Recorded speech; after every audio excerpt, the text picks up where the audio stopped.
The year was 1983, and Marvin Gaye owed the IRS more money than most people would ever see in their lifetime. The number being thrown around was somewhere north of $2 million. His first marriage to Anna Gordy had ended in a settlement so brutal it essentially signed over the royalties from an entire album. His second wife, Janice Hunter, was in the middle of her own divorce proceedings, and Marvin, the man whose voice had defined a generation of American soul music, was living in his parents' house on Gramercy Place in Los Angeles. That detail alone tells you everything you need to know about where things stood. The house on Gramercy Place wasn't a sanctuary. It was the same house where Marvin Gaye Sr. had raised his children with an iron hand and a leather belt. The same walls, the same rooms, the same heavy silence that had followed Marvin his whole life. Returning there wasn't a choice he made because he wanted to. It was a choice he made because there was nowhere else to go. But then something arrived that looked, on paper, like a lifeline. A production company, connected to some of the biggest names in Hollywood at the time, wanted to make a film about Marvin Gaye's life. Not a small independent project, a proper studio picture with a real budget, real distribution, and the kind of visibility that turns a story into a cultural moment. The figures being discussed were significant.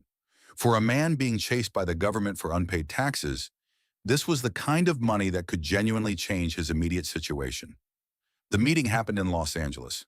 The producers came prepared.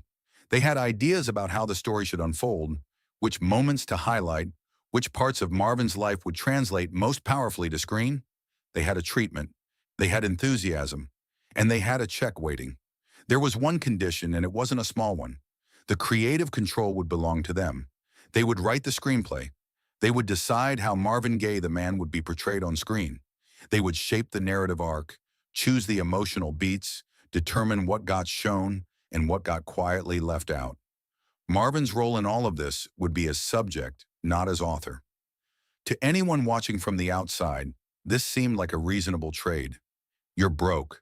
You're being sued. You owe the government millions. Someone is offering you a significant amount of money to let them make a movie about your life. What exactly is the problem? But Marvin didn't sign. He sat across the table from these men, listened to everything they had to say, and ultimately said no.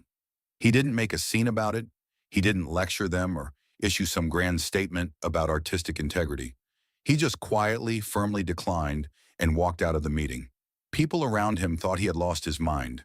And maybe from a purely practical standpoint, they had a point. Marvin's finances were genuinely dire. He wasn't being dramatic about the money situation. The IRS doesn't make threats it doesn't intend to follow through on. His legal fees alone were eating through whatever he managed to earn.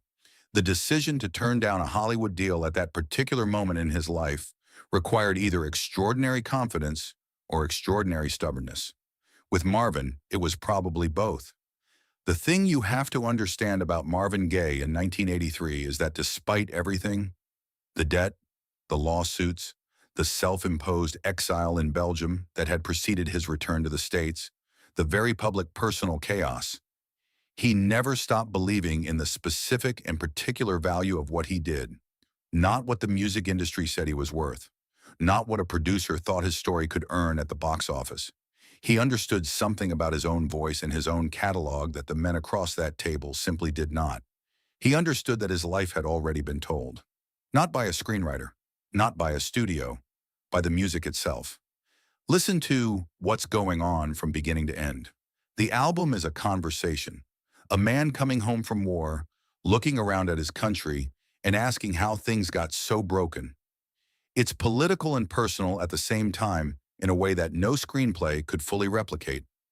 Listen to Mercy, Mercy Me, and you're not just hearing a song about environmental destruction, you're hearing grief. Real grief, personal grief, dressed up in the language of a public issue.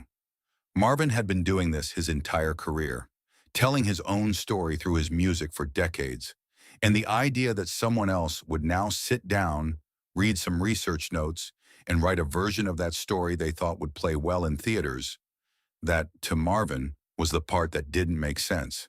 If you know what your voice is worth, you don't outsource it, even when you're broke. What happened next is one of those moments that feels, in retrospect, like the universe confirming a decision that looked reckless at the time. Sexual Healing had already been released in September 1982, just months before the Hollywood meeting. The song had been recorded in Belgium during Marvin's self-imposed exile, put together with a drum machine and a synthesizer in a small studio in Ostend. The production was minimal. The concept was simple. But Marvin's vocal performance was something else entirely. Warm, unhurried, completely in control, as if he had all the time in the world and knew exactly what he was doing with it. The song went to number 3 on the Billboard Hot 100.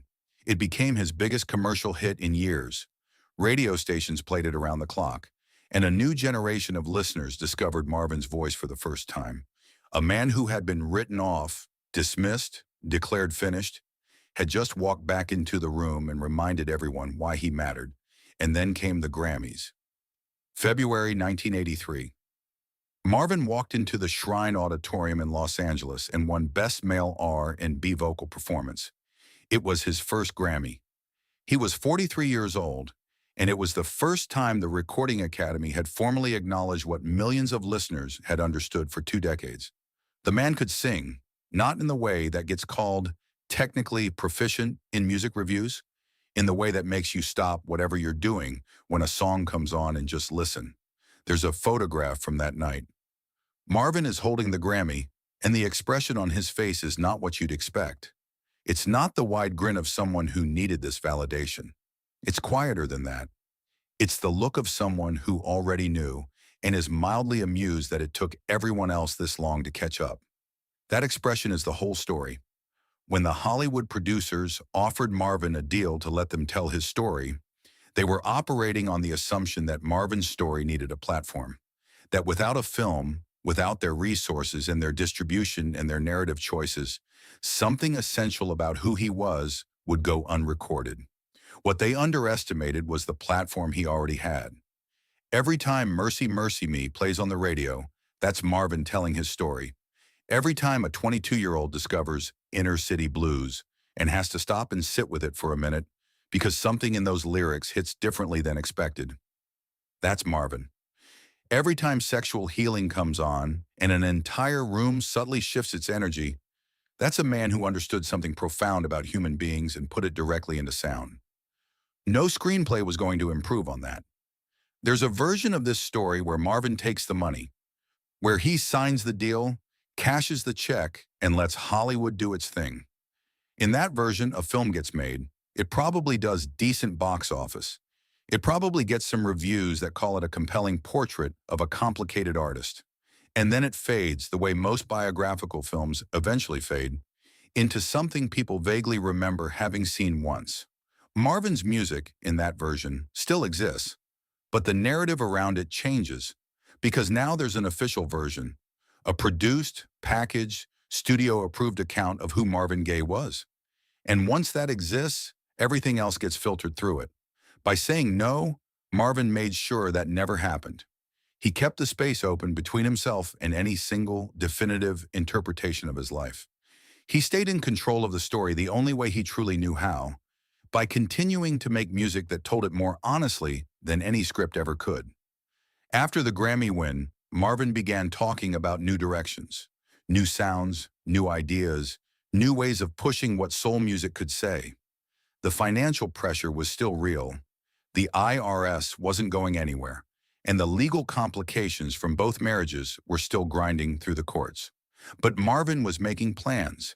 He was moving forward, still curious, still restless, still reaching for something just beyond what he had already made. The thing that's easy to miss when you look at Marvin's life from the outside is how consistent he was about this one particular thing. He would compromise on a lot. He had to, in an industry that demanded compromise constantly. But he never compromised on the fundamental question of who got to tell his story. That line held even when everything else was falling apart. The producers who sat across from him in that Los Angeles meeting room in 1983 were smart, connected, experienced people. They knew the business. They knew how to make a film that audiences would respond to. But they were thinking about Marvin Gaye as a story to be shaped and packaged and delivered. Marvin was thinking about himself as a voice that was still mid-sentence. And that's the gap that no offer could bridge. There's something almost fitting about the fact that no authorized Hollywood biopic of Marvin Gaye existed during his lifetime. Because the whole point of Marvin Gaye was that he couldn't be contained in someone else's version of events. He kept overflowing whatever container the music industry tried to put him in. From the smooth romantic image Motown spent years building, to the socially conscious albums they didn't want to release, to the return from exile that nobody thought was coming.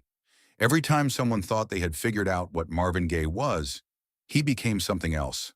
A Hollywood film made on someone else's terms would have been the ultimate attempt to fix him in place. To say, this is who he was, this is what his life meant. Here is the final word on the subject. Now go home. Marvin, with that quiet refusal in a conference room in 1983, made sure that conversation stayed open.